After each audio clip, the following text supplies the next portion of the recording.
तो हम कैसे बोल सकते हैं कि हम एक बनाते हैं, हमारे पास मान लिया कि ये हमारे पास V0 एनर्जी लेवल था बच्चे, इस तरीके से।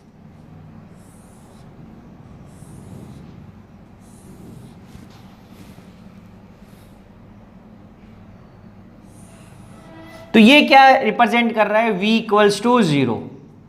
तो यहां पर ये क्या है, हमने J से रिप्रेजेंट किया, बुक में J डैश हो सकता है, J डबल डैश हो सकता है, तो ये हमने बोला इसका J डैश इक्वल्स टू क्या हो गया 0, सॉरी J इक्वल्स टू 0, ये वाला हो गया rotational J equals to 1, J equals to 2, J equals to 3, ऐसा ही बोल देते हैं हम लोग, अभी 3 बना देते हैं।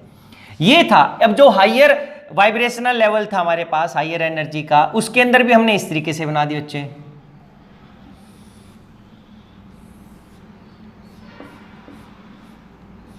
तो ये क्या हो गया, V equals to 2, V equals to 1, ये हायर एनर्जी लेवल था। इसमें हमने इसको रिप्रेजेंट कर दिया J डैश से, J dash equals to 0, J dash equals to 1, J dash equals to 2, J dash equals to 3। ये इसके अंदर रोटेशनल लेवल्स हमारे पास। अब हुआ क्या, तो हमारे पास इसको समझते, मान लिया कि ये हमारी एक क्लास है, दिस इज क्लास 11th, और यहां पर जो ये डेस्क है, ये जिनको हम लाइंस को रिप्रेजेंट करिए, हमने क्या बोल दिया, दीज आर डेस्क। ऐसे ये हमारी क्लास 12th हो गई।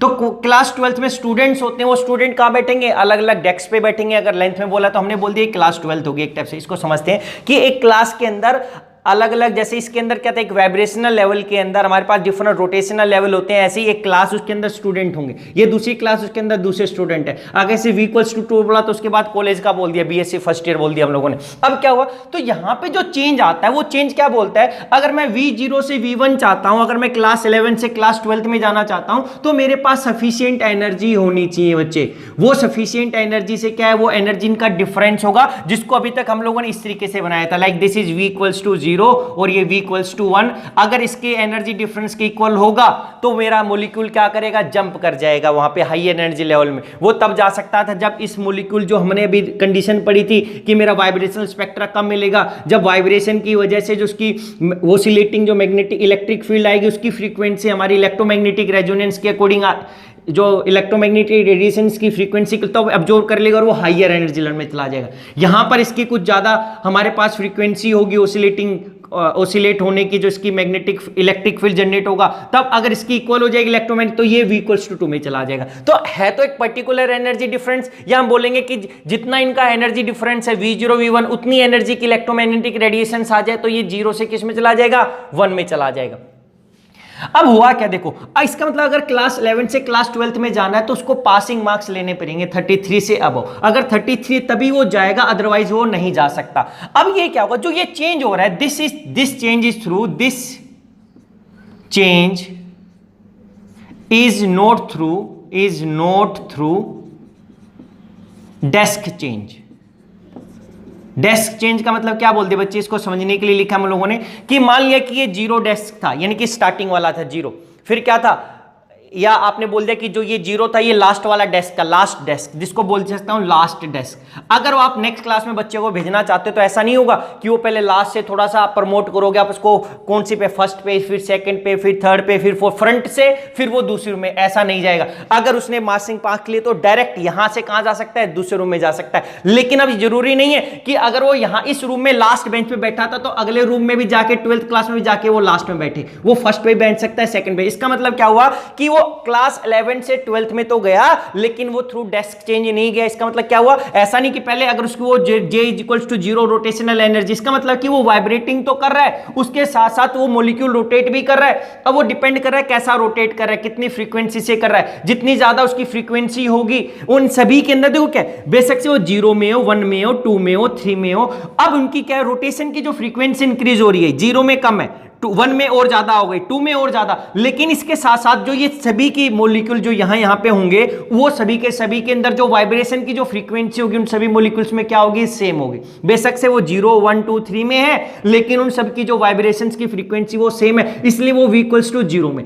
अब अगर ऐसा है तो जरूरी नहीं है कि अब आपको पासिंग 33 लिए थे मार्क्स हमारे पास, तो वो 12th में जा सकता था। तो अगर ये 0 से गया तो जरूरी 0 में जाएगा, अगर ये 1 से गया तो 1 पे, ये 1 से 2 पे जा सकता है, 1 से 0 पे जा सकता है, वो किसी भी डेस्क पे जा सकता है। इसका मतलब क्या हुआ, जब एक वाइब्रेशनल चेंज हुआ यानी कि वो 11 से 12th में गया तो वो किसी भी रोटेशनल एनर्जी लेवल में जा सकता है, यहां से यहां पर। अब वो कहां पर जाएगा, इसका हमारे पास होता है सिलेक्शन रूल, कि सिलेक्शन रूल बताता है कि वो कैसे जंप करेगा, हमारे पास कौन सा अलाउड ट्रांजिशन होगी या नहीं होगी। तो हम जो सिलेक्शन रूल बोलते हैं, selection rule for rotational vibrational rotational spectroscopy, rotational vibrational, जो करेक्ट वर्ड हम पहले क्या बोलते हैं, वाइब्रेशनल बोलते हैं, वाइब्रेशनल रोटेशनल स्पेक्ट्रा।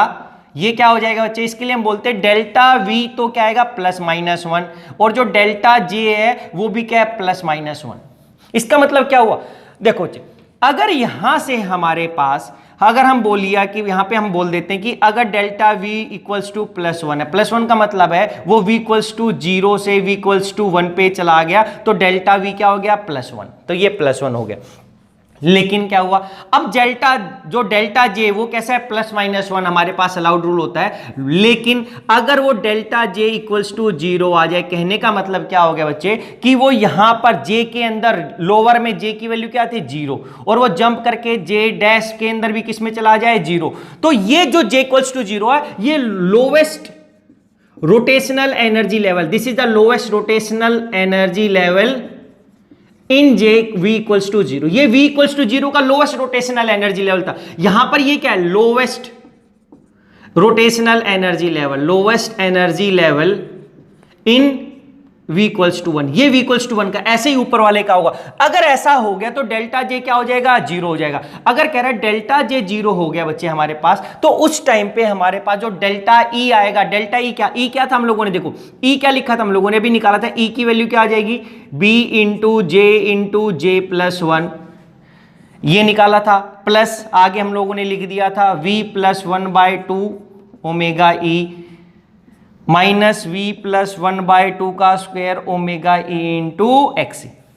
देखो जब ये 0 से 1 यानी कि अब क्या हो गया, ये 0 से 1 चला गया, तो अब मैं जब निकालूंगा एनर्जी, ये नॉर्मल एनर्जी का एक्सप्रेशन होता है हमारे पास, ये जे लेवल का था। अगर हम डेल्टा ई निकालेंगे तो डेल्टा ई क्या बोलूंगा, मैं बोलूंगा E1 - E0, लेकिन ये E1 किसका हो गया, E1 यहां पर वाइब्रेशनल का भी होगा और रोटेशनल का भी, यहां पर ये वाइब्रेशनल का भी और रोटेशनल। इसी को हम अगर लिखें तो मैं ऐसा लिख सकता हूं कैसे, कि जो E1 होगा किसका, E1 होगा एक किसका V1 का, -E1 किसका V0 का, प्लस E किसका कौन से लेवल का, ये J इक्वल्स टू ये J डैश 0 का, माइनस E किसका J इक्वल्स टू 0।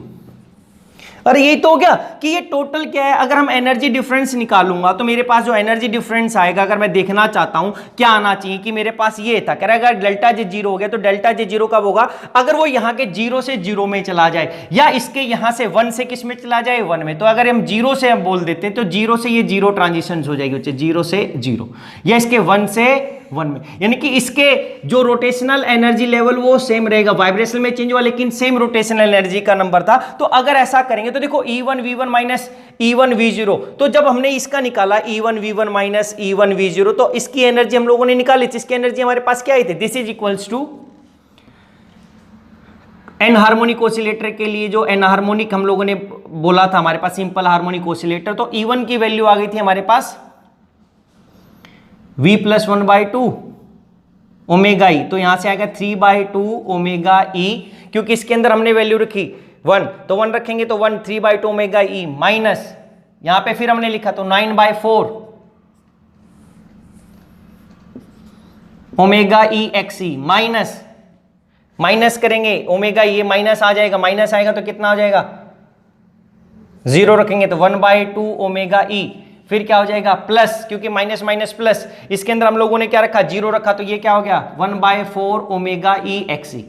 तो ये तो इससे एनर्जी टर्म आई, तो इससे यहां से क्या बना देखो 3/2 ओमेगा ई माइनस 1/2 ओमेगा ई, तो ये 2/2 ओमेगा ई का मतलब क्या था ओमेगा ई आ गया था, minus 9/4 plus 8/4 minus 2 omega E x ई, तो यहां से क्या आ गया था 1 माइनस 2 XE ओमेगा ई। अरे यही तो हम लोगों ने निकाला था एनर्जी डिफरेंस, ये केवल किसका आया है हमारे पास अभी, वाइब्रेशनल का।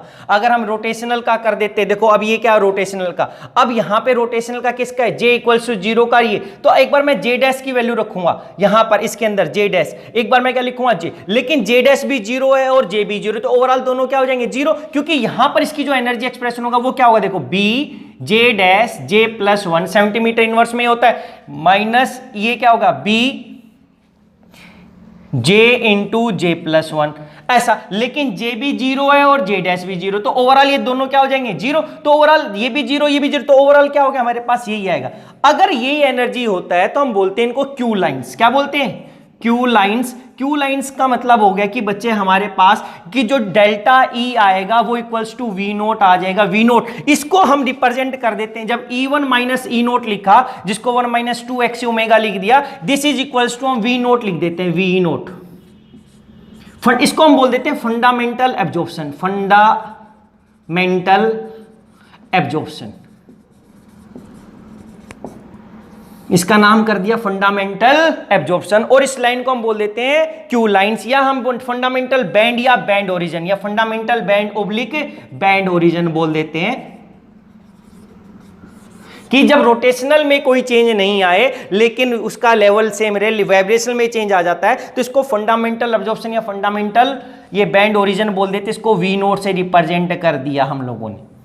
हमारे पास यही आया था वहां पे, ये जो डिफरेंस था V1 माइनस ये V1 माइनस V0 की एनर्जी का डिफरेंस 1 माइनस 2 एक्स ओमेगा ई आया था, जिसको हमने वहां पर भी हमारे पास फंडामेंटल ही बोला था हमारे पास एब्जॉर्प्शन वाइब्रेशनल के अंदर। उसके बाद हमारे पास ओवरटोन आता था, उसके बाद क्या आता था हॉट बैंड आता था। तो क्यू लाइंस हमें मिलती हैं बच्चे ऐसे, जब इसके 2 से 2 पे जाएगा तो ओवरऑल जो डिफरेंस आएगा मेरे पास क्या आएगा वो 0। लेकिन अब जहां पर एक बात समझने की है कि हमने क्या बोला हुआ है कि जो वाइब्रेशनल स्पेक्ट्रोस्कोपी होती है, तो वाइब्रेशनल के अंदर हमारे पास lowest energy level highly populated होते हैं। कौन से लोवेस्ट, तो लोवेस्ट, तो यहां पर हमारे पास ये 0 V0 में रहेगा, तो V0 में यहां पे कहीं पर भी हो सकते हैं। अगर 2 से 2 में गया वो जंप करके, तो भी हम क्या बोलेंगे कि ये क्यू लाइन है, क्योंकि यहां पर डेल्टा J की वैल्यू 0 है और यहां पर जो एनर्जी डिफरेंस आएगा इन सभी का, ये किसके इक्वल आएगा, जहां पे डेल्टा E आएगा वो किसके इक्वल आएगा म्यू नोट, और म्यू नोट हो क्या गया omega E minus 2 x omega E, या इसको ऐसा लिख सकते हैं omega E minus 2 x omega E, ये हो गया omega E minus 2 omega E x E, या इसी को हम लिख सकते हैं दिस इज और ओब्लिक करके या क्या हो गया 1 माइनस 2 एक्स ओमेगा ई।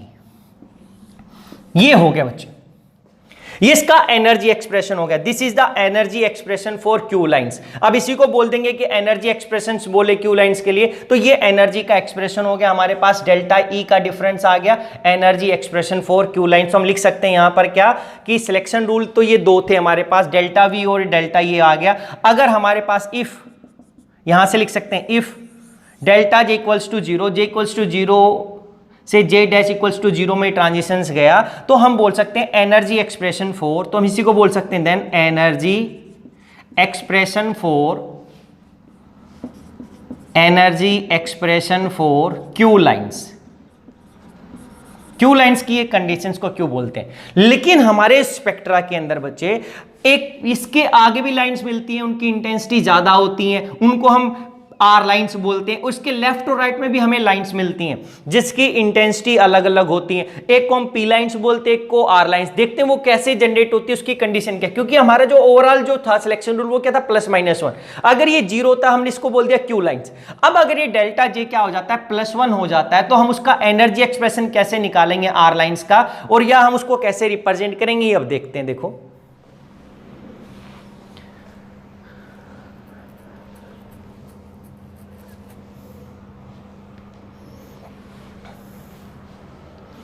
लेकिन उससे पहले हम क्या है, जो इस एनर्जी एक्सप्रेशन हमने निकाला था, ये जो लिखा था देखो ये एनर्जी एक्सप्रेशन था। अगर मैं डेल्टा ई निकालता हूं तो डेल्टा ई के अंदर तो क्या था, अब मैं कोई भी रूल निकालूंगा, डेल्टा J की मैं कुछ भी वैल्यू रखता हूं, तो जो हमारा ये एनर्जी एक्सप्रेशन बना था E1 माइनस ये EV1 माइनस EV0, ये तो सभी में आएगा क्योंकि मैं 0 से 1 में करवा रहा हूं, तो इसकी वैल्यू किसकी इक्वल आई, this is equals to V naught. तो मैं क्या लिख सकता हूं यहां पे बच्चे, इसको हम यूज करेंगे delta E equals to V naught. V naught क्या था, energy of V1 minus energy of V0।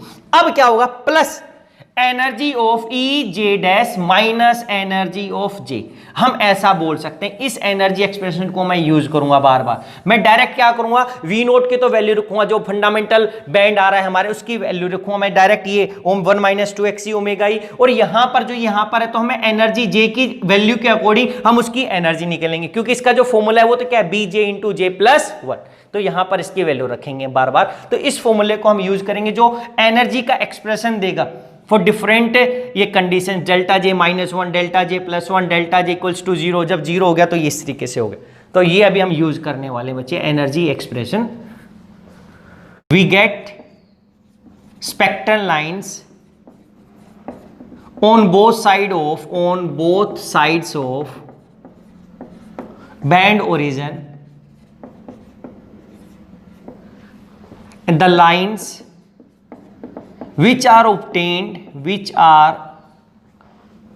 present on high frequency side are called R lines, and these are due to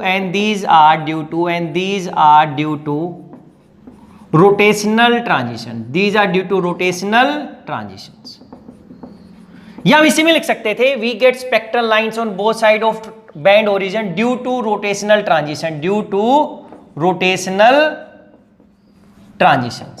कि रोटेशनल ट्रांजिशंस की वजह से बच्चे हम लोगों को क्या मिलती हैं। तो क्या बोला कि अगर हमें इस यहां पे बोल सकते हैं इसके म्यू नोट था, इसकी वैल्यू क्या थी म्यू नोट के ऊपर, यानी कि जो वाइब्रेशनल था प्योर, इसमें रोटेशनल की तो कोई वैल्यू ही नहीं है, क्योंकि रोटेशनल का कोई कंट्रीब्यूशन, इसमें केवल प्योर वाइब्रेशनल है।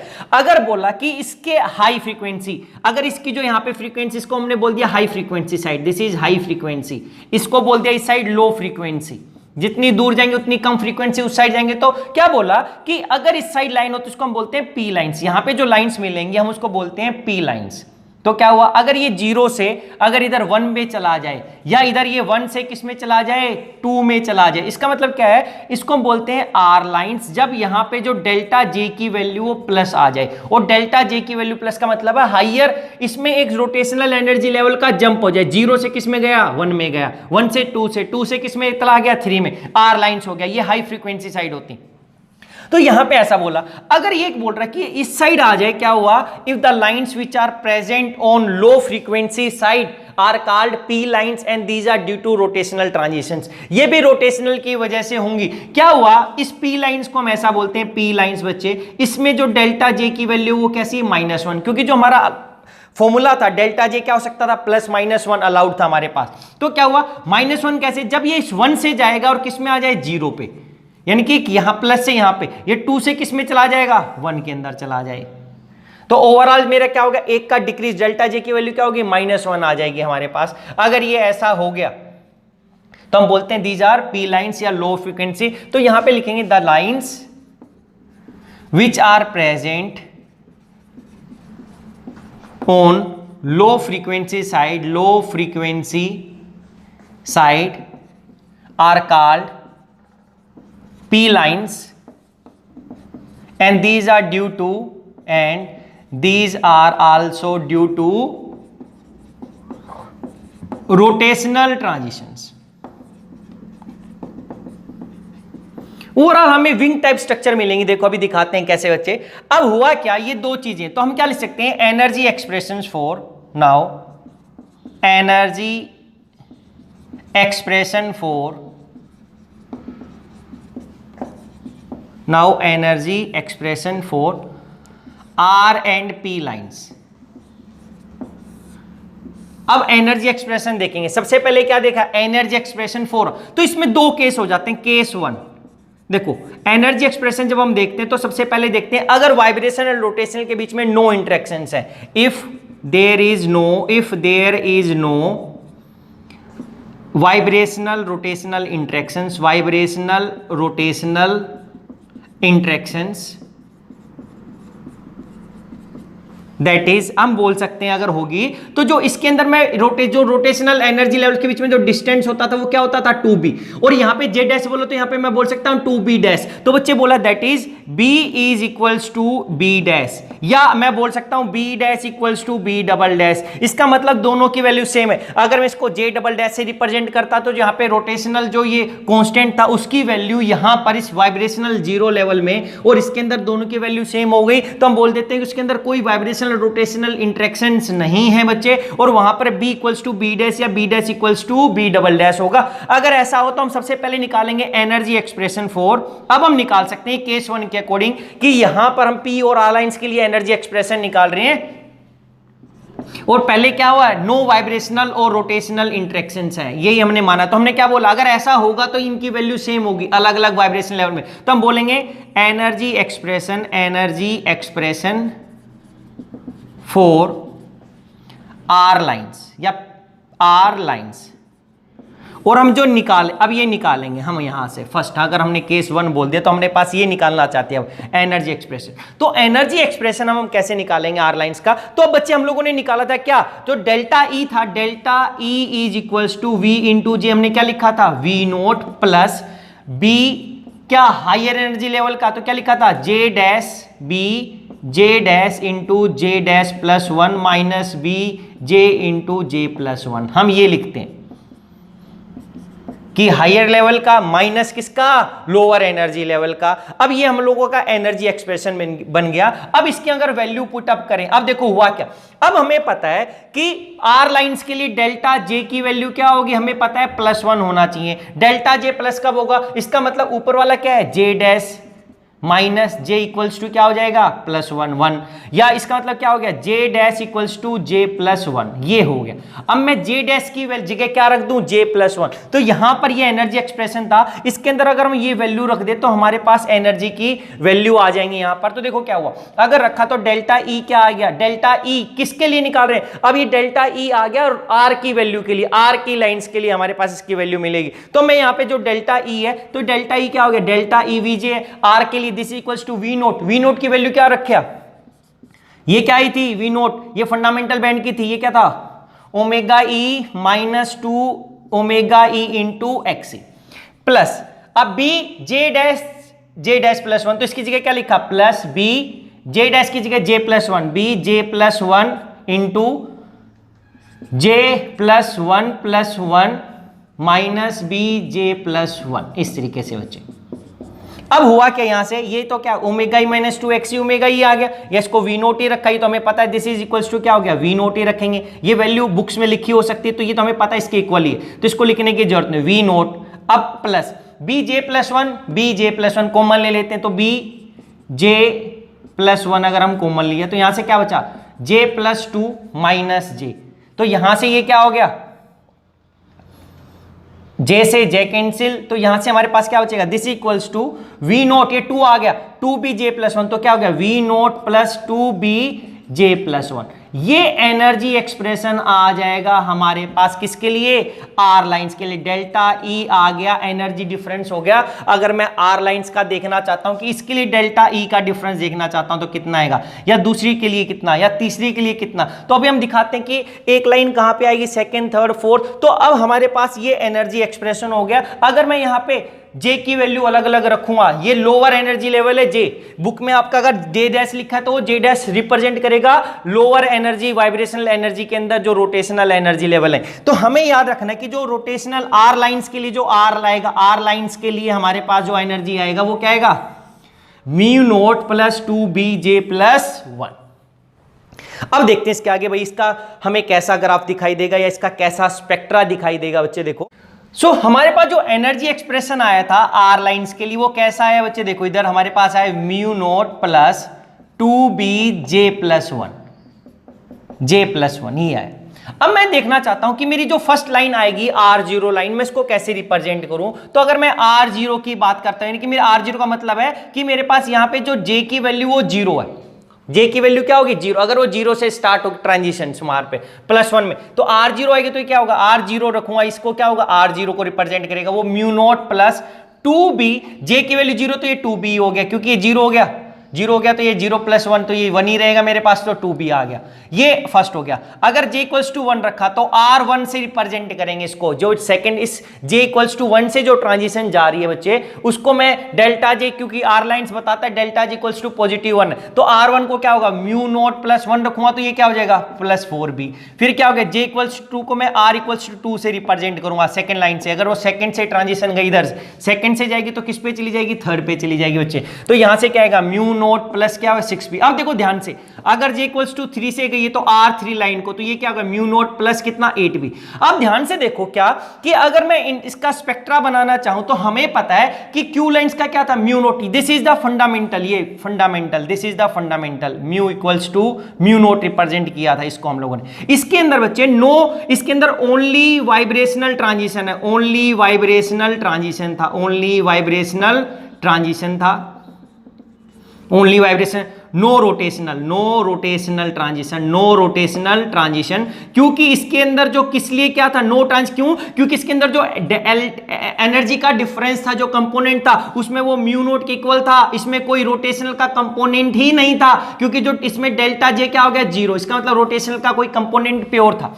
लेकिन क्या हुआ, हमने बोला कि जो लेफ्ट या राइट में इस क्यू बैंड के लाइन दिखाई देंगी वो रोटेशनल की वजह से दिखाई देंगी, तो ये हमें दिखाई दे रहा है, क्यों, ये बी तो रोटेशनल में आता है। तो कह रहा है फर्स्ट लाइन क्या आएगी, जो R0 लाइन रिप्रेजेंट करूंगा, जो हायर वेव नंबर की साइड होगी, उसमें क्या देखो इसकी फ्रीक्वेंसी कितनी है, एनर्जी हमने क्या बोल दिया μ0 है, लेकिन इसका क्या हो गया इस R0 लाइन का, यानी कि यहां पर एक R0 लाइन रिप्रेजेंट करो बच्चे, इस R0 को मैंने यहां पर, इसको मैंने R1 बोल दिया, इसको R2 बोल दिया, इसको R3 बोला, इसको क्या बोल दिया R4, इस तरीके से। सो तो क्या बोला R0 क्या μ0 + tb, कि μ0 तो हमारे पास तो आएगी जो ये वैल्यू इसमें 2b का है, इसका मतलब मेरे पास एक यहां पे जो डिफरेंस आएगा इससे वो 2b ज्यादा दूर आएगी। फिर सेकंड क्या आएगी μ0 + 4b, तो ये जो R1 आएगी 4 बीटा डिस्टेंस पे आती है, μ0 + 4, इसका मतलब यहां से यहां का डिस्टेंस 4 बीटा होता तो 2 बीटा तो आगे, इसका मतलब ये भी कितना हो गया 2 बीटा हो गया। फिर क्या हो गया R2 लाइंस पे 6 बीटा, तो यानी कि ये इसके अंदर 6 और दूर से 6, तो 6 का मतलब यहां से 6 की वो आना था मेरे पास, तो ये 6 हो गया भाई, 6 तो होगा तो इसका मतलब 2 और ऐड कर दूंगा, इसके लिए फिर कितना 2 और ऐड कर दूंगा, इस तरीके से 2।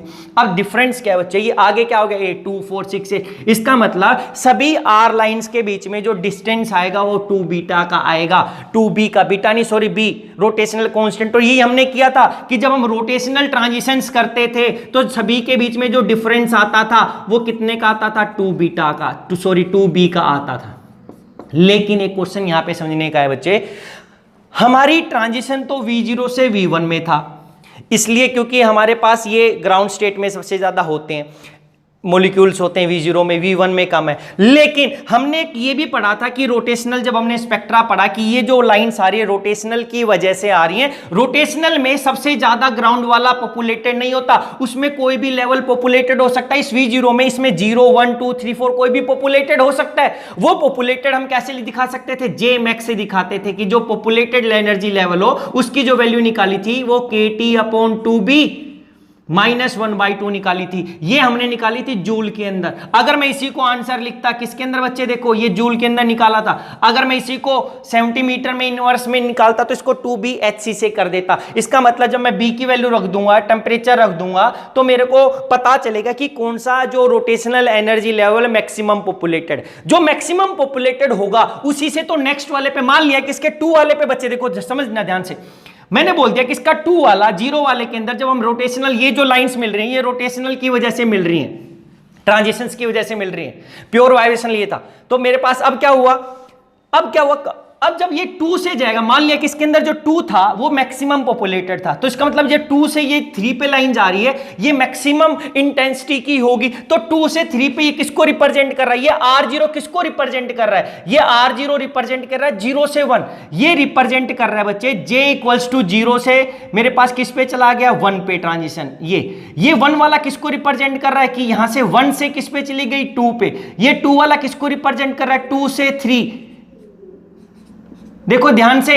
लेकिन ये 2 वाला कौन सा है, दिस इज 2 वाला, ये J = 2 है, और यहां पे 3 क्या है, ये J' = 3 है, ये J' और J, ये J की वैल्यू, ये J' की वैल्यू। तो यहां पे अगर ये J वाला मैक्सिमम 2 वाला होगा तो 2 से 3 वाले की जो इंटेंसिटी आएगी मेरे पास 2 से, ये मैक्सिमम इंटेंसिटी की आएगी, ये कम इंटेंसिटी की, फिर ज्यादा, फिर ये ज्यादा होने के बाद ये फिर डिक्रीज होने लगेंगे। इसका मतलब क्या हुआ कि जो हमारा स्पेक्ट्रा मिलेगा इसके अंदर वाइब्रेशन रोटेशनल में, वाइब्रेशन की वजह से ये, लेकिन जब इसके साइड में जो आर लाइन्स मिलेंगी उनकी इंटेंसिटी सेम नहीं होंगी, वो इंक्रीज होंगी और उसके बाद डिक्रीज होएगा। और मैक्सिमम कहां पे इंक्रीज होगा, किसी में वो 2 हो सकता है, किसी में 3, किसी में 4, वो डिपेंड करेगा कि कौन से रोटेशनल लेवल उसका मैक्सिमम पॉपुलेटेड है।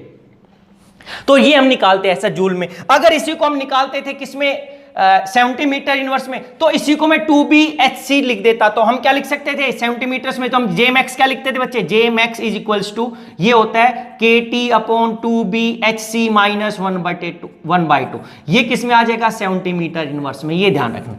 तो यहां पे हमें पता चला कि जो ये लाइंस आएंगी, ये आर लाइंस आएंगी, ये रोटेशनल ट्रांजिशंस की वजह से आ रही हैं और इन सभी के बीच में 2B का डिस्टेंस है और यहां पे इंटेंसिटी इंक्रीज होकर डिक्रीज होगी, क्योंकि हमारा रोटेशनल लेवल होते हैं वो सभी के सभी इक्वली पॉपुलेटेड नहीं होता। कोई भी एक पर्टिकुलर मॉलिक्यूल होगा, उसमें डिपेंड करेगा कि कौन सा उसका रोटेशनल लेवल क्या है, मैक्सिमम पॉपुलेटेड है। अब ऐसे ही हमारे पास क्या हो गया बच्चे, दूसरी लाइन हो गई। तो ये तो हमारे पास एनर्जी एक्सप्रेशंस आ गए, किसके लिए, आर लाइंस के लिए। तो ये R0, R1, R2, R3 हम लोगों ने लिख दिया। अब ऐसे ही हम क्या निकाल सकते हैं, second energy expression for P lines. Second क्या हो गया, पी लाइंस। तो पी लाइंस के लिए लिखा, तो यहां पे भी क्या, जो केस 1 है, केस 1 ही चल रहा है कि no interactions between rotational vibration, उनके बीच में कोई रोटेशनल वाइब्रेशन नहीं है। यानी कि जो बी की वैल्यू और जो बी डैश की वैल्यू थी वो कैसी थी, सेम थी। यहां पर हमारे पास बी इक्वल्स टू क्या था, बी डैश था। तो हमारे पास जो बी डैश, तो देखो बच्चे यहां पे जो हमने लिखा था म्यू नॉट प्लस 2BJ+1, तो ये ओवरऑल जो हमने सोल्व किया था, अभी सोल्व करने के बाद आया था, तो वहां पे बी और बी डैश की सेम था, इसलिए मैंने दोनों की जगह बी के इक्वल रख दिया। तो हम ऐसा बोल सकते हैं जिसका बी और उसका बी डैश इक्वल है तो ओवरऑल बी मान लो उसको। तो ऐसा देखो यहां पे फिर दिखा देता हूं, पी लाइंस के लिए हमने क्या बोला, डेल्टा जे कैसा होता है, -1। कह रहे डेल्टा जे -1 होगा तो हम क्या बोलेंगे, J dash minus J equals to -1। तो अगर मैं क्या बोलूंगा तो क्या बोलेंगे, J dash equals to J+1, ये इस तरीके से वैल्यू रखेंगे। और जो एनर्जी एक्सप्रेशन हमारे पास आया था वो क्या एनर्जी एक्सप्रेशन आया था, डेल्टा ई वी जे क्या आया था, म्यू नॉट प्लस बी कौन सा ऊपर वाले, अब क्या था, J dash into J+1 minus B J into J+1, क्योंकि ये लोअर एनर्जी लेवल की वैल्यू थी, ये ई जे की वैल्यू थी और ये क्या था, ई जे डैश की वैल्यू थी यहां पर। लेकिन अब बच्चे यहां पर मैं बी डैश नहीं लिख रहा, क्यों नहीं लिख रहा, क्योंकि हमने बोल दिया कि B dash equals to B है, कि नो इंटरेक्शंस। तो मैंने बी रखा है, बुक्स में क्या होगा, इसको बी डैश माना होगा। अगर इसको जे डबल डैश माना है तो इसको बी डबल डैश, इसको जे डैश माना तो इसको बी डैश। तो उसने क्या माना, उसने बोल दिया फिर B dash equals to B double dash equals to B, तो बी रख दो, उससे कोई फर्क नहीं पड़ेगा। तो हमने केवल बोल दिया कि दोनों के अंदर बी का ही डिफरेंस है, जो रोटेशनल कांस्टेंट है वो सेम है। तो ये एनर्जी एक्सप्रेशन आ गया। अब हमें क्या करना है, यहां पे जे डैश की वैल्यू रखेंगे, कौन सी, J+1 नहीं, यहां पे क्या आ गया, J-1 आ जाएगा यहां पर, इसमें J+1। अगर मैं इसकी वैल्यू इसमें रखता हूं तो मेरे पास एनर्जी का एक्सप्रेशन आ जाएगा। वो एनर्जी का एक्सप्रेशन क्या आएगा, देखो delta E V J this is equals to mu naught plus B J dash J+1। तो बी क्या हो गया, J डैश की वैल्यू J-1, तो J-1। फिर ये क्या हो गया, J-1+1 minus B J into J+1। बच्चे ऐसा हो गया। अब क्या हुआ, -1 से +1 कैंसिल हो गया, तो यहां से BJ-1 minus B J into J+1। तो यहां से ओपन करेंगे तो क्या आएगा, this equals to mu naught plus B, यहां से एक J बच गया तो BJ इंटू J-1, यहां से minus BJ into J+1। BJ को कॉमन ले लो, BJ को कॉमन ले लेंगे तो यहां से क्या बचेगा, J-1। तो this equals to mu naught plus J-1, फिर आगे क्या हो जाएगा, -J-1 इंटू BJ। तो यहां से क्या हो गया, J से J कैंसिल, -2 आ गया, तो यहां से क्या आएगा, equals to mu naught minus 2BJ। ये आ गया डेल्टा EVJ के इक्वल एनर्जी डिफरेंस आ जाएगा किसके लिए, दिस आ गया पी लाइंस के लिए। देखो यहां पर क्या था, यहां पे था आर लाइंस के लिए 2BJ+1, mu naught plus 2p जे प्लस 1। जे क्या है, लोअर एनर्जी लेवल वाइब्रेशनल का रोटेशनल क्वांटम नंबर था। और यहां पर क्या हो गया, ई, ये क्या आ गया, पी लाइंस के लिए एनर्जी डिफरेंस की मैं अगर बोलूं तो इसकी एनर्जी कितनी होगी, जो फर्स्ट लाइन होती है यहां पर, जो अगर मैं यहां से दिखा रहा हूं J1 से J0 पे जाएगा, फिर ये सेकेंड लाइन आ जाएगी, फिर ऐसे ही मेरे पास ये कौन सी हो जाएगी, थर्ड लाइन। तो अगर मैं इसको अगर दूसरी वे से दिखाएं तो इसको दूसरी साइड में दिखाते हैं, क्योंकि ये क्या होगी R0 लाइन, ये क्या हो गई R1 लाइन, ये क्या होगी R2 लाइन। ऐसे जब इसको दिखाएं तो हम अपोजिट साइड में दिखाएंगे ना बच्चे, ऐसा दिखा सकते हैं, इसके दूसरी साइड दिखा सकते थे। तो ये यहां से यहां चला गया, फिर ये लाइन यहां से यहां चली जाएगी, या ये लाइन यहां से यहां चली जाएगी। तो ये क्या होगी P0 लाइन, ये कौन सी होगी P1 लाइन, ये कौन सी हो जाएगी P2 लाइन, ऐसे ही P3 लाइन। अब हम देखेंगे कि का एनर्जी एक्सप्रेशन क्या आएगा। तो एनर्जी एक्सप्रेशन हमने क्या निकाला था, केवल डेल्टा J की वैल्यू रखनी है हम लोगों ने -1, तो -1 रखेंगे तो J -1, यही जो एनर्जी एक्सप्रेशन हमारा बना था सबसे पहले, high energy rotational minus vibrational, ये तो फिक्स ही चल रहा है। अगर हम वैल्यू रखेंगे, अब हम देखेंगे P0 का क्या एनर्जी वैल्यू होगा, P2 P1 का, P2 का क्या होगा। अब देखते हैं बच्चे, लेकिन ये देखो ये हमने लिखा है एक्चुअली, ये क्या है, ये B dash equals to B, इसको थोड़ा साइड में लिख देता हूं ताकि दिख जाए, B dash equals to B मानना होता है, इसलिए B भी लिखा था। और ये क्या है, ये एनर्जी एक्सप्रेशन है, तो एनर्जी दिखाई नहीं दे रहा होगा तो इधर लिख देता हूं, this is the energy expression for P lines, ये ऐसा है।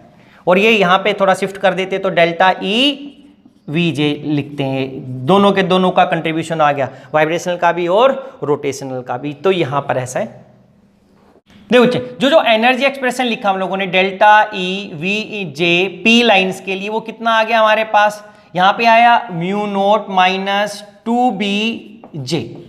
देखो यहां पर J की वैल्यू 0 से स्टार्ट अगर हम देखें तो, क्योंकि डेल्टा P लाइंस के लिए जो डेल्टा J था, P लाइंस के लिए डेल्टा J क्या था, -1 था, ये -1 होता है। देखो अगर हम P0 निकालना चाहें, यहां पे लिख देता हूं P0, तो ये एग्जिस्ट नहीं करेगा। क्यों नहीं करेगा, P0 का मतलब क्या हो गया कि वो 0 से स्टार्ट होके यहां पे -1 होता तो एग्जिस्ट करता, लेकिन ऊपर तो -1 लेवल ही नहीं है, क्योंकि जब P0 रखो तो ये क्या होगा, म्यू नोट G रखूंगा तो -0, अरे P नोट का मतलब तो क्या हो गया, ये Q लाइन नहीं हो गई, क्योंकि यहां पर क्यों नहीं, आपको ध्यान देना है बच्चे कि ये ट्रम आ रही है रोटेशनल की वजह से। अब ये जो P लाइंस भी आएंगी ये भी रोटेशनल ट्रांजिशंस की वजह से होंगी, लेकिन ये तभी होगी जो इसमें फर्स्ट लाइन आएगी वो कौन सी होगी, ये 1 से स्टार्ट नहीं हो सकता, यहां से 0 से, क्यों, डेल्टा J -1 है। अगर ये यहां से 1 से स्टार्ट हो तो ऊपर 0 पे खत्म होएगा, क्योंकि 0 माइनस, ये 0 -1 बचेगा, ये 2 क्या हो जाएगा, ऊपर से अगर मैं करता हूं यहां से, ये कितने पे स्टार्ट हुआ, 2 पे हुआ, ऊपर जाके कितने पे हो गया, ये 2 वाला यहां पर खत्म हो गया 1 पे,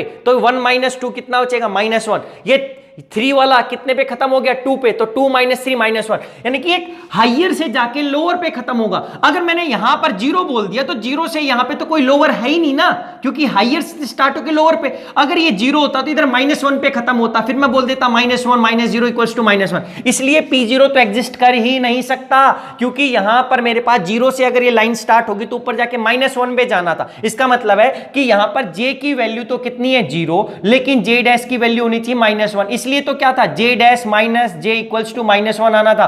तो अगर J डैश -1 करूंगा तो J डैश क्या हो जाएगा, J -1, ऐसा। तो J की वैल्यू कितनी है 0, J की वैल्यू 0 रख दूंगा तो क्या आ जाना चाहिए था, J डैश इक्वल्स टू -1। अरे J डैश -1 तो एग्जिस्ट ही नहीं करता, इसलिए P0 एग्जिस्ट नहीं कर सकता। इसलिए तो जिसमें जो सबसे फर्स्ट लाइन आएगी बच्चे, वो हमारे पास क्या आएगी, P1 लाइन। P1 का मतलब क्या है, क्योंकि यहां पर अब J की वैल्यू हमारे पास कितनी, ऐसा लिखेंगे, J की वैल्यू 1 से स्टार्ट होगा, 1 से स्टार्ट, तो मेरे पास जो फर्स्ट लाइन आएगी उसको हम बोलेंगे P1 लाइन, और उसकी वैल्यू क्या है, -2B, ऐसा, J की वैल्यू 1, फिर J इक्वल्स टू 2, तो P2 को रिप्रेजेंट करेगा, तो म्यू नोट की वैल्यू -4B, 2 रखा तो 2 2 जा 4, J इक्वल्स टू 3, तो P3 की लाइन म्यू नोट -6B, ऐसे ही म्यू नोट -8B, ऐसा P4 लाइन रिप्रेजेंट करेगा J इक्वल्स टू 4 के लिए बच्चे। देखो ये ध्यान देना। अब हुआ क्या, सेम ऐसे ही कि जो फर्स्ट लाइन आएगी इसकी, देखो यहां से इसकी जो फ्रीक्वेंसी, लोअर फ्रीक्वेंसी क्यों लिखा, क्योंकि क्यू लाइन तो वी नोट पे था, इसमें से कुछ ना कुछ हम माइनस कर रहे हैं, तो ओवरऑल उनकी फ्रीक्वेंसी क्या होने लग गई, कम होने लग गई। तो ओवरऑल यहां से जो फर्स्ट आएगा वो 2B के डिस्टेंस पे फर्स्ट लाइन आएगी, वो लाइन क्या होगी, P1 होगी। देखो यहां पे R0 होती है, लेकिन यहां पे कौन सी थी, P1, फिर यहां पर क्या होगी, P2, फिर क्या होगी, P3, फिर क्या शोन FIFO। लेकिन बच्चे यहां पर भी आपने ध्यान देना है, ये भी रोटेशनल ट्रांजिशंस होती हैं। तो रोटेशनल अगर ट्रांजिशन होती हैं तो सभी की सभी इक्वल इंटेंसिटी की नहीं होती। इसके अंदर भी इन सभी में से कोई एक पर्टिकुलर लेवल इंटेंस होगा, तो जो सबसे ज्यादा इंटेंस होगा उसी की मैक्सिमम इंटेंसिटी होगी, उससे कम या ज्यादा डिक्रीज। तो ये भी क्या होगा, इंक्रीज और डिक्रीज होता है, लेकिन इसकी जो इंटेंसिटी होती है ओवरऑल इस वाले से कम होती है। तो अगर ये हाइट इसकी यहां तक गई है ओवरऑल, तो इसकी क्या होगी, कम मिलेगी। तो ये ऐसा कम मिलेगी, कम इंटेंसिटी का मिलेगा इससे। लेकिन जो डिस्टेंस आएगा सभी के अंदर वो यहां पे भी 2b का ही रहेगा इन सभी लाइंस के बीच में। तो यहां पर एक मैक्सिमम इंटेंसिटी की जो लाइन होगी, यहां पे अगर हम बोल दिए कि ये मैक्सिमम इंटेंसिटी की इस लाइन को बोल देते हैं कि भाई यहां पर ये मैक्सिमम इंटेंसिटी की लाइन है इस तरीके से, तो यहां पर ये P मैक्सिमम हो जाएगा, P3 मैक्सिमम। यहां पर ये क्या हो जाएगा, R2 मैक्सिमम, इसको R2 बोल दिया, R2 मैक्सिमम। इस तरीके से ये मैक्सिमम इंटेंसिटी की लाइन हो जाएगी जिसकी मैक्सिमम इंटेंसिटी है। तो क्या हुआ कि जनरली अब ओवरऑल हमें एनर्जी एक्सप्रेशन पता चलेगा कि अलग अलग लाइंस का। तो जनरली हमें यहां से क्या पता चलता है कि जो इसकी स्पेक्ट्रा की ग्राफ होती है, द रोटेशनल वाइब्रेशनल स्पेक्ट्रा, हम बोल सकते हैं vibrational rotational spectra, vibrational rotational spectra has wing shape, wing shape. अरे जैसे चिड़िया के पंख होते हैं वैसे पंख हो गए ये दो, but intensity of R lines are greater than, R lines are greater than P lines, कि नॉर्मली पी लाइन्स होगा, but both are equally spaced. बस सभी के बीच में जो डिस्टेंस होगा वो कितना होगा, 2b का होगा। अब देखो क्या है, एक फॉर्मूला निकाल लेते हैं कि जनरली अगर आपके पास आपने निकालना होता, जैसे मैंने लिख दिया बच्चे RJ, तो RJ को हम कैसे लिखेंगे, एनर्जी का एक्सप्रेशन देखा था कि R0 R1 R0 के लिए, तो हमने क्या लिखा था, म्यू नोट माइनस 2bj+1, ये निकाला था। अगर मैं PJ लाइंस के लिए एनर्जी का एक्सप्रेशन निकाल तो म्यू नोट माइनस 2bj निकाला। लेकिन मैं ये देखना चाहता हूं कि मेरी कौन सी J वाली के ऊपर जो R की ये होगी मैक्सिमम इंटेंसिटी की होगी, तो मैं निकाल सकता हूं RJ मैक्स लिखूंगा। अगर RJ मैक्स लिखा तो मेरे को यहां पे क्या लिखना पड़ेगा, म्यू नोट माइनस 2bj+1, और यहां पर क्या लिखूंगा, P J मैक्स क्या आएगा, this is equals to mu naught minus 2bj max. और J मैक्स की वैल्यू क्या होती है, J मैक्स की वैल्यू होती है हमारे पास ये KT/2BHC सेंटीमीटर इनवर्स में -1/2, ये इसकी वैल्यू। अगर हम ये वैल्यू इसमें रख दें, अगर ये वैल्यू हम इसमें और इसमें निकाल दें, अगर मैं देखना चाहता हूं कि भाई इसकी इंटेंसिटी और इसके जो पीक की डिफरेंस देखो, हमें पता है सभी का डिफरेंस 2b है। अब हम देखना चाहें कि यहां पर R मैक्स, R ये J max minus P J max की जो मैक्सिमम इंटेंसिटी की पीक है R और P, इनके बीच में क्या डिफरेंस, कितना डिस्टेंस आएगा, वो किसके इक्वल आएगा। तो बच्चे कुछ नहीं करना, आपने इसके अंदर से mu naught minus 2bj max +1 में से ये वाला माइनस करोगे, ये माइनस करके J की वैल्यू पुट अप करोगे। तो इसके बाद जो सोल्व करने के बाद हमारे पास आंसर आता है फाइनली, वो क्या आता है, ये आता है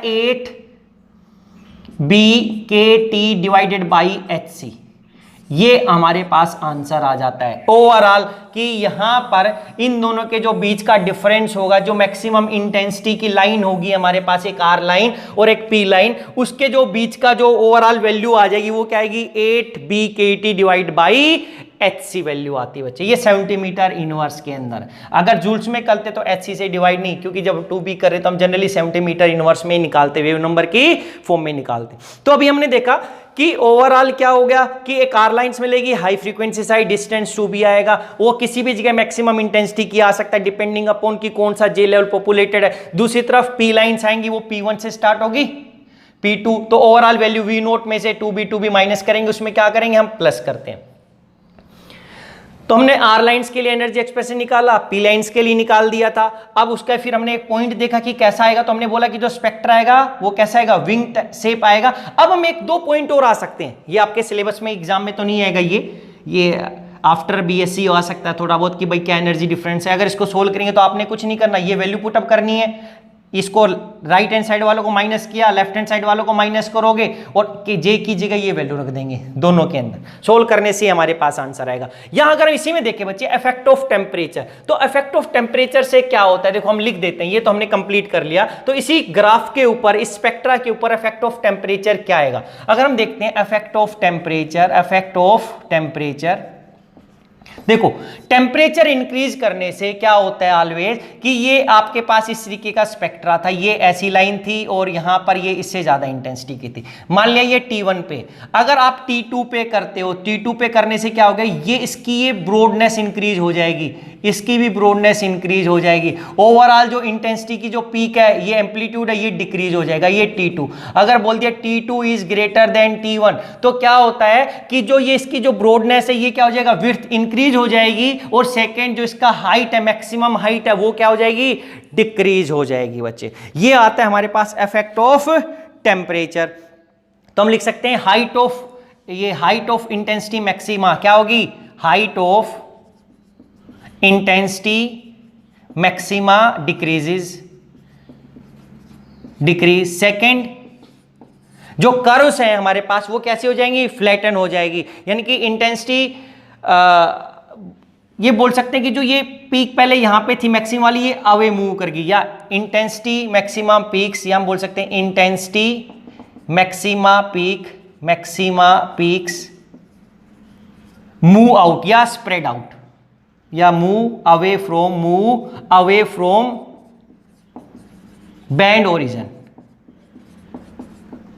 कि एक तो इसकी डिक्रीज हो जाएगी, दूसरा ये इसके पास था तो ये इससे दूर चला जाएगा, इस तरीके से दूर चला जाएगा, लेकिन इसकी इंटेंसिटी इस वाले से क्या रहेगी, कम ही रहेगी बच्चे, ये दूर चला जाएगा ऐसा। तो ये क्या था, इफेक्ट ऑफ टेम्परेचर आ जाता है हमारे पास। तो R line C, P line C, और ये हमारे पास उसका इफेक्ट ऑफ टेम्परेचर था बच्चे, किसके अंदर, रोटेशनल वाइब्रेशनल या वाइब्रेशनल रोटेशनल स्पेक्ट्रा के अंदर। लेकिन इसके बाद एक क्वेश्चन और आ जाता है, ये जो हमने दो केस किए हैं, इन दो केस के अंदर हम लोगों ने क्या निकाला कि इसके अंदर जो बी की वैल्यू और इसके अंदर जो बी की वैल्यू वो सेम है।